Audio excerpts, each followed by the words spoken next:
Imagine your hard disk is a pizza, and today I am cutting extra slice without losing the cheese already there. Yep, we are about to carve a few gigabytes out of my any drive to shrink the local disk drive and make a brand new shiny volume without deleting anything.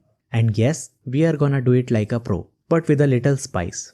So why would anyone do this? Well, maybe you are like me. Your work files are tired of living next to some totally educational movies. Or maybe like me, you are preparing for dual boot Windows 10 and 11 because why settle for one brain when your PC can have two? Stick around to see my next video on it. Shrink drive. Okay, let's go. Right click Start menu. Go to Disk Management. Now choose the drive where you find enough space that can shrink to create a new drive. In my case, I am selecting the local disk D. Right click and choose Shrink Volume. It's gonna ask you how much space you wanna shrink. Now I am gonna plan to install another Windows OS on a new drive to dual boot with Windows 11 simultaneously. I am gonna take 70 GB space from this drive. So multiply 70 by 1024 MB. You will get 71680 MB exactly.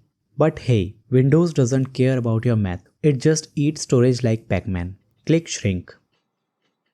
And here we go. We have got 70 GB of unallocated space. That's like finding a new barren land in Minecraft nobody's claimed yet. Create new volume. Let's fix it.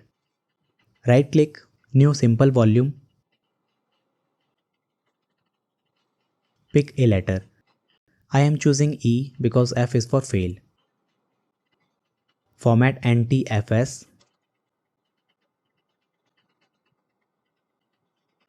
And tada! We have got a new drive. Empty, shiny and ready for memes, movies or another new Windows. So in just a few clicks, we shrank our D drive and created a new E drive. No files lost, no black magic, no goat sacrifices. I will use this space to install Windows 10 and Windows 11 side by side in a dual boot setup. Basically giving your PC two personalities. Hit subscribe now before my E drive decides to go emo.